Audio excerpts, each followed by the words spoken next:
We have a great guest for you today. You've heard her before. She was helping MC Bravado through some of the issues he was having with his cat, his feline. She was able to join us and answer some questions. Dr. Jennifer Ramelmeier, she's a doctor of veterinary medicine as well as a certified veterinary homeopath. Although you wouldn't know this by looking at her, she's been doing this for 30 years, 35 years, and very good at what she does. Dr. Ramelmeier, welcome to the show. Thank you. How are you, Dr. Ramelmeier? It's nice to have you here. And we want to dive in with the first question I think that we are curious about and what everybody wants to know about is, what is homeopathy and how's it different than regular traditional veterinary medicine? Homeopathy is an energetic medicine, and it works to reverse disease at a very deep level, versus the conventional system is not curative at all. It just suppresses symptoms. So it's a very different medicine versus what's in the conventional system. Interesting. So go ahead. No, I didn't want to interrupt you, but I'm curious as to, you started out in a traditional method. What made you make that switch, and what does it mean to be a certified homeopathic vet to you? Well, I switched because after, I think, 10 years of doing conventional medicine, I wasn't liking what I was seeing. I was seeing, I was doing the Band-Aid approach of whatever prednisone, antibiotics, whatever medication was indicated in the syndrome I was treating, and then the animal would come back with a different condition and more severe. So it would just get, more and more severe to the point of, very often, cancer. And I was a relief vet for a while, so I used to, go from practice to practice, and I could see that. And the practices that were the heaviest handed with their conventional medicine and their drugs and the Frontline and Revolution had the greatest percentage of cancer, versus practices that were more light-handed did not have that problem as much. So how do you become a veterinary homeopath? Well, first you have to get a DVM, and so I got mine at the Ohio State University in Columbus, and then you need to do a separate course, which takes 1 to 2 years, where you basically study pretty intensively, and then after that program, you can then do it's basically a dissertation type thing, where you have to pass a test and you have to do a presentation, and then they'll award you the degree of certified veterinary homeopath. So I actually found that harder to go through than veterinary medicine. It hurt my brain. Really? Yes, and it was very difficult. I tell people I can teach them veterinary medicine in a weekend, the conventional system. But homeopathy takes 5 years to really understand it thoroughly. What makes it so much more difficult?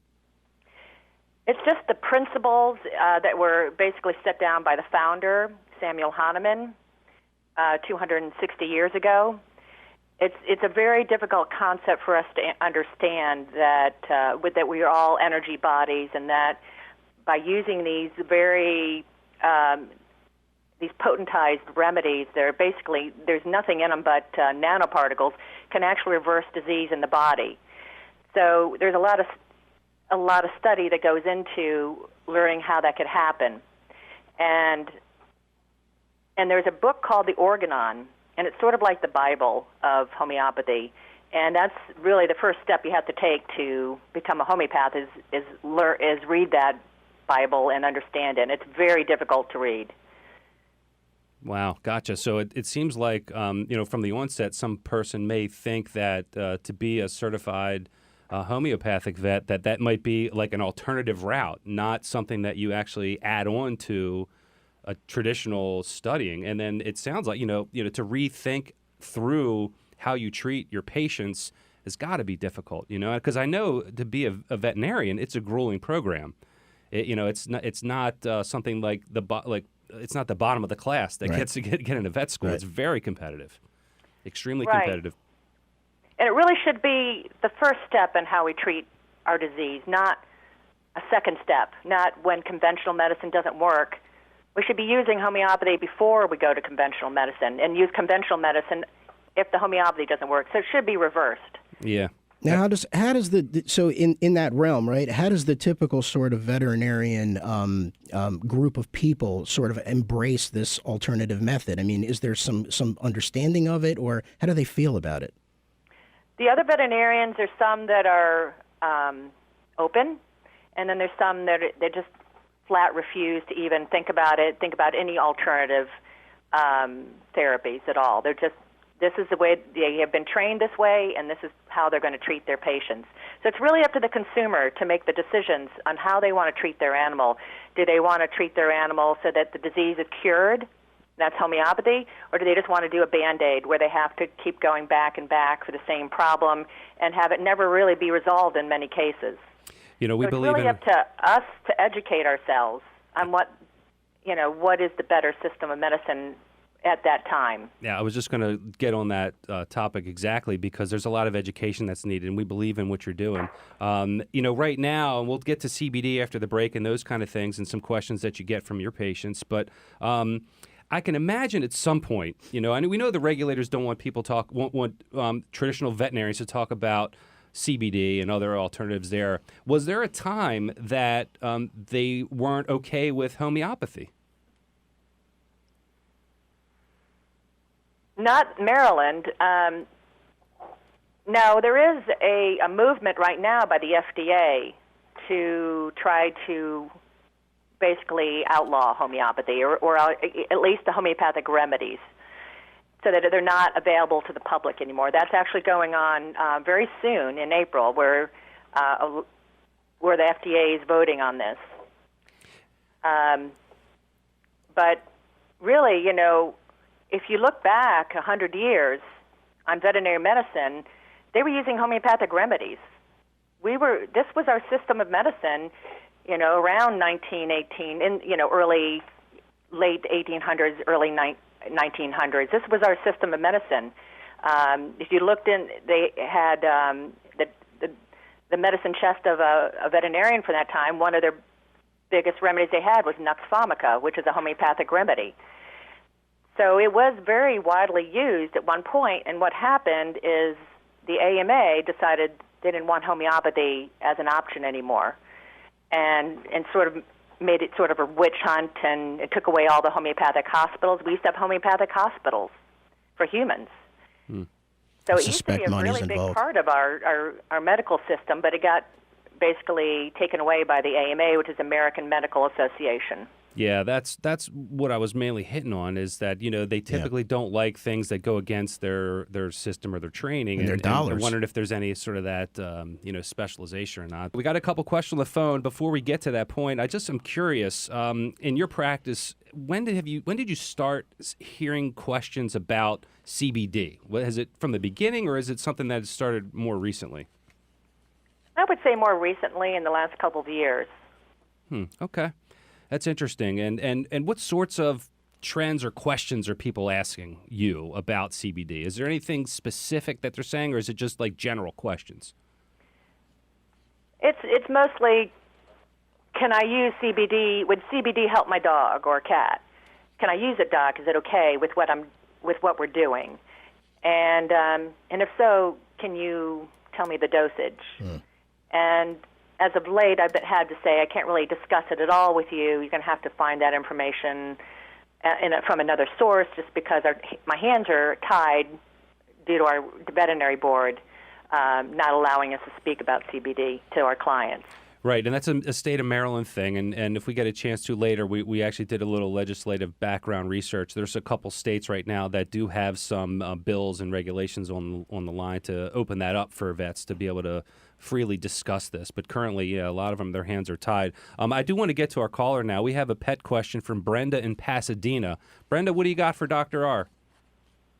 Okay, so I recently got a English Springer Spaniel female. She's about 6 months now, and she has a horrible fishy smell near her genital area, and it comes in waves. Now, she's, like I said, she's not yet 6 months, She hasn't gotten her menstrual or anything. And I'm wondering, number one, why is that occurring? I've had female dogs before. And how can I alleviate that naturally? Well, it could either be a urinary tract infection, or in some cases we have vaginal yeast infections if there was a past use of antibiotics. Have there been any antibiotic use here in the past? No. No, she just has had her regular shot so far.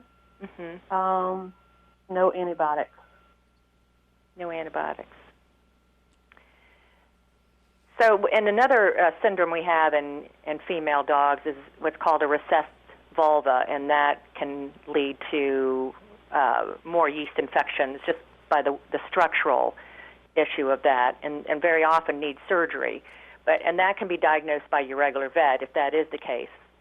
As far as for right now, I would probably try some cranberry capsules and or olive leaf just to see if it is an infection. But I would definitely start with at least bringing a urine sample in just to rule out urinary tract infection, because there shouldn't really be that smell there. Right. And it's not all the time. It's just here and there, which is, new for me. And I didn't know if it had anything to do with the fact that I've never had my other pets, did not have, I guess, I'm trying to get it out.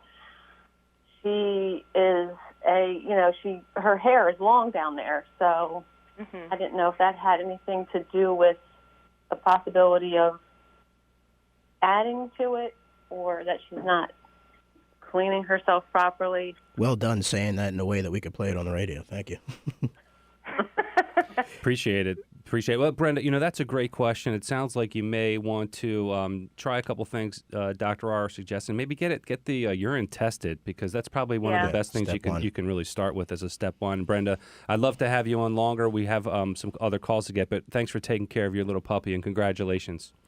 Thank you. Thanks, Brenda. You're welcome. Also, and we have another caller here, and this is kind of related to the care of a young female dog. And this is my loved one, Linda. Linda, how are you today? I'm great. How are you? I'm good. Thanks for calling in, because this is something, Dr. R, that Linda and I have been reading a lot about since we have our puppies just turned 1. We had one that had a menstrual cycle already. But, Linda, what's your question? So I'm concerned about the spaying process. I'm not against spaying in general. I'm just worried about doing it too soon, the repercussions of doing it too soon. I've come to understand that in Europe they wait until the dog is at least 2 years old, and that by waiting you increase the dog's quality of life. They can mature, their hormones are more balanced, females are less aggressive if you wait longer. But it seems the message I get from most people around here is do it, and you're already late. You should have done it by now. So I'm really curious to hear what you think about spaying and when. In my practice, I do recommend no sooner than 2 years of age, and then also consider maybe not doing it all. If you are going to do it, then what I recommend is finding a veterinarian who will just remove the uterus, because those hormones are very important for the dog, for their life. They need those hormones. Will they do okay without it? Yes, but they'll be healthier if they have those ovarian hormones. I know there are a few vets that will do it. It's hard to find them. But I don't do spays anymore. Is there a reason why you don't do them anymore? I'm just a homeopath that I work mostly over the phone. I just feel that people should be doing spays if they're doing them all the time. And for me, just to do a spay every 3 months is not enough. Surgery is something you have to keep up. You have to, in order to be, and there's no such thing as a routine spay. So I prefer to let people who are doing it all the time do that. All right, good information. I would love to find out where we can find a veterinarian that is well versed in performing the type of surgery you described, where they leave the uterus, where they just take the uterus. I have a feeling you'll be doing some research on that and Hi, Linda. Yeah. for that. Thanks, Linda, for the question. I know there is somebody. I just don't know if they're still doing it. So it's possible to find them. All right, the search begins now. Thank you. It's very controversial, in the pet industry because the Bob Barker used to say, "Have your pet spayed or neutered." Right. On The Price is Right. On The Price is Right. So it's the first thing most people think of. He Hey, might have I been gotta the get my wrong pet. one on that show. Well, we went through the heat cycle with Coco. They're sisters, and one had their heat cycle before the other one, and it wasn't the same time. We went through it. Look, it's not the end of the world. Definitely something you can go through, and if it's better for your pet, it's just really a no-brainer. I did have a question for you. We do have a caller on the line here as well. Before I bring the caller on, I wanted to ask you, because we get this question: what about pets and coronavirus? Is there any story there? Can pets get coronavirus? Yeah, both dogs and cats can get coronavirus. I've seen several cases. It seems to be a milder disease in dogs, and cats seem to have a harder time with it. I have treated very successfully using homeopathy, and they resolve very quickly with homeopathy. And just like the human cases do, that I've actually treated friends and family with corona using homeopathy, and they resolve very quickly. So but yes, I'm definitely seeing it, and particularly, in animals that are living with corona-positive humans. And my own cat actually had corona, and so I know very well that it was pretty severe in him. He had a hard time with it. Took me about a month to get him back, but he responded really well to homeopathy, and he's still around. 16 years. He's a 16-year-old cat. Oh, wow. Nice. Yeah. Nice. Well, nice that he's 16 years old. That's a long time for for cats to be around. And and thanks for that bit of information, because we get it a lot and people shrug it off. Like, of course they can't get it. Like, it's not unheard of. So well, thanks. they were talking about great apes getting it, so it wouldn't be any reason. I mean, anything, Did you say grape ape? Great apes. You're a great ape officially. Grape so ape, Beagly Beagly. No, we are great All right. apes. Well, speaking of Beagly Beagly, from Rice, Virginia, we have a call from Steve. Steve, what do you got for Dr. R? Hey, glad you guys had us on today, and I appreciate it. My name's Steve Smells. I'm with the Southside SPCA here in Meherrin, Virginia. So I had a question. I have a Cocker Spaniel that has epileptic seizures. He is on Keppra, which pretty much keeps him under control. He averages about one every 3 to 4 months, and they're generally pretty mild. But I was very interested in like CBD oil, specifically Max and Stevens, as far as how was that in with controlling epileptic seizures in dogs. And Doctor, I'm not sure if you have the experience to answer that from a CBD perspective, since that's not your primary method of treatment for seizures. But do you have any comments on what Steve said and what he's treating with currently, and some suggestions? Yeah. So what is important is to figure out what the trigger of the epilepsy is. If the trigger is an emotional upheaval trigger, like every time you take him in the car, and he becomes agitated, then CBD can be very beneficial, I would say, to keep them calm and perhaps not have that trigger. As far as it preventing epilepsy and treating epilepsy, I'm not really quite sure about that, but I do know homeopathy works really well, and I've taken a lot of dogs off of Keppra, and I have many dogs that are on no medications and have no more epileptic seizures after homeopathy. So I do know that homeopathy has been able to reverse that kind of situation. But CBD, I can't see it hurting, but the only problem you have to be careful about is in some cases CBD can elevate the liver enzymes in a dog, and if you're already on a medication that's elevating liver enzymes, it might compound that. I would be really careful, I would say. Yes, ma'am. So far, we've been able to keep the liver enzymes under control with Denamarin and also, gosh, I'm trying to think of the term. My mind just drew a blank. Yeah, but it seems like it is when he does have them, I think they're kind of emotionally triggered. Sometimes say there's a stray cat and he gets too overly excited from that. That seems to be a trigger. Looks like when he's in a situation where he's staying calm, they're not a problem at all. Mm-hmm. So, I don't know. Yeah, it might be something to try. I would definitely start really low with drops, just because, as I said, I'm not really quite sure of the interaction between CBD oil and Keppra. Yes, ma'am. Yeah, and that's really sound advice as well. We've seen a lot of, and we generally recommend this to anyone who's starting, whether it's human or pet, Steve's, when you start the product, especially for dogs, since they are smaller and more sensitive potentially, is really just one drop of our Max and Stevens right in the mouth is the best way to administer it.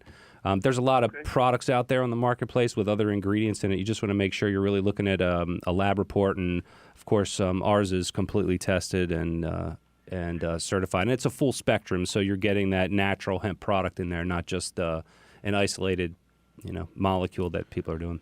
Doc R, I want to move on to a couple other things. I want to ask about feed. Do you have somebody on the phone? No, but I want to say, Steve, thanks for the work you're doing at the SPCA down there in Virginia. We really appreciate all that you do for the pets. So thanks again, and thanks for calling. Go ahead, Max. Thank you, Steve. My apologies. Yeah, Doc R, I wanted to talk to you about feeding pets. So there's some questions around that. Do you have any opinions, some tips that you could give people about the feed or the food that they give to their pets? Well, I'm a big raw food advocate. I mean, we're dealing with animals that have come from wolves, so we really do want to try to emulate what wolves and cats, basically, they've come from wild cats, but which in the wild, both of these species eat, whole animals, and that means that they need a raw diet that has a certain percentage of skeletal meat, certain percentage of organ meats, and then vegetables.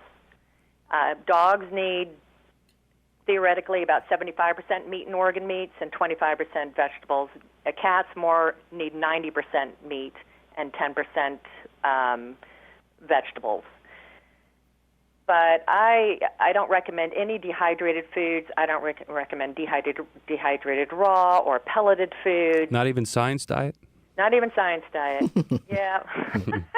I used to feed my cat that. Boy, did she look bad on that. So my cats are raw fed. They, as I said, 116, 117. They have very glossy, beautiful hair coats. They're pretty healthy. You would not know that they're the age they are.